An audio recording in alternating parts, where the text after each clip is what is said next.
यदेतच्च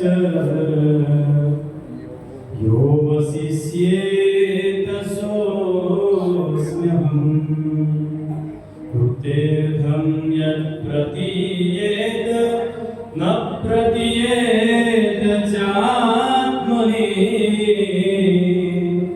तद्विद्यात् आत्मनो माया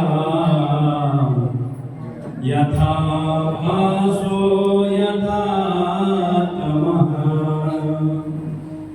यथा महान्ति भूतानि भूतेषु चावचेष्वनो प्रविष्टान्यप्रविष्टानि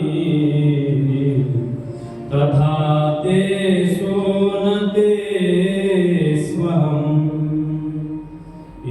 एतावदेव जिज्ञास्यं तत्त्वजिज्ञासुनात्मनः अन्वयव्यतिरेकाभ्याम् यस्यात् सर्वत्र सर्वदा यद्यात् सर्वत्र सर्वदा।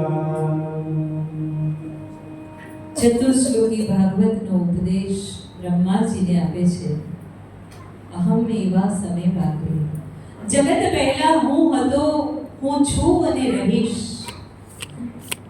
આગળના શ્લોકમાં માયાનું વર્ણન કર્યું છે કે સંસાર અનિત્ય છે, મૃગજળ જેવો છે, છતાં આપણે બધા એને નિત્ય માનીએ છીએ. આપણને બધાને એવું ભ્રમ છે કે હું અહીં આવ્યો છું, હવે અખંડ અહીંયા જ રહેવાનું છે, મારે જવાનું નથી. પણ આ જે આપણું માનવું છે ને, એ ભગવાનની માયા છે.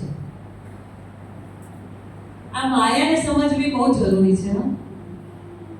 આપણે માયાનો બહુ વિચાર કરીએ એના કરતા માયાપતિના શરણે જઈએ ને તો વધારે સારું. આ ચતુશ્લોકી ભાગવતમાં માયાનું દર્શન અને સ્વરૂપ સમજાય છે. સુદામા એકવાર ભગવાનની પાસે માયાનું દર્શન કરવાની ઈચ્છા પ્રગટ કરે છે. કૃષ્ણ ભગવાન કે સમય આવશે ને એટલે બતાવીશ. ચાલો આપણે પહેલા ગોમતીજીમાં કે સ્નાન કરી આવીએ. ભગવાન સ્નાન કરે છે ને પછી પીતાંબર પહેરે છે. તે સમયે સુદામાને એવું લાગે છે કે ગોમતીજીમાં પૂર આવ્યું અને પોતે તણાઈ રહ્યા છે. તણાતા એક ગામના કિનારે જઈને પહોંચે છે. એ કિનારાની બહાર આવે છે સુદામા. ત્યાં એક હાથની ફૂલની માળા લઈને ઊભી હોય છે અને સુદામાના ગળામાં પહેરાવી દે છે. એટલે ગામના લોકો એની પાસે આવીને કહે છે કે અમારા ગામનો રાજા મૃત્યુ પામ્યો છે અને આ હાથની જેને માળા પહેરાવે એ અમારો રાજા. હવે તમે મારા રાજા, ચાલો રાજમહેલમાં. સુદામાને રાજમહેલમાં લઈ જાય છે, રાજગાદી પર બેસાડી દે છે. ત્યાં એનું લગ્ન થાય છે એક રાજકન્યા સાથે. 12 વર્ષ સુધી લગ્ન જીવન ભોગવે છે. 12 સંતાનો થાય છે. એક દિવસ રાણીનું મૃત્યુ થાય છે.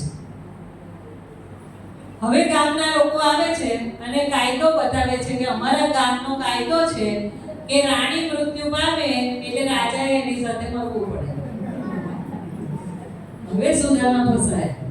12 વર્ષ સુધી તો યાદ ના આવ્યું કશું. તો કે જો ભાઈ, હું તમારા ગામનો નથી એટલે આ કાયદો મને લાગુ ના પડે. તો કે તમે રાજા બન્યા ત્યારે કાયદો કેવી રીતે લાગુ પડ્યો? હવે તમને આ પાયો પડે જ કે? સુદામાને ડર લાગ્યો, મૃત્યુનો ડર. સુદામા કહે છે એક કામ કરો, હું મરીશ પણ પહેલા મને ગોમતીમાં સ્નાન કરી આવવા દો. તો કે કઈ વાંધો નહીં, કરી આવો કે છે. સ્નાન કરવા અંદર ઉતર્યા. ચોકીદારો બહાર ઉભા રહ્યા કે કદાચ આ ભાગી જાય તો. સુદામા ભગવાનને યાદ કરે છે. ધ્રુસકે ને ધ્રુસકે રડે છે કે હું ક્યાં અહીંયા ફસાયો. હે ભગવાન, તું હવે મારી રક્ષા કર. સ્નાન કરીને બહાર નીકળે છે, સામે કૃષ્ણને ઉભેલા જુએ છે. ચોકીદારો, પેલું ગામ બધું અદ્રશ્ય થઈ ગયું હોય છે. ભગવાન કે કેમ આટલું બધું રડે છે? સુદામા કે પેલું બધું ક્યાં ગયું?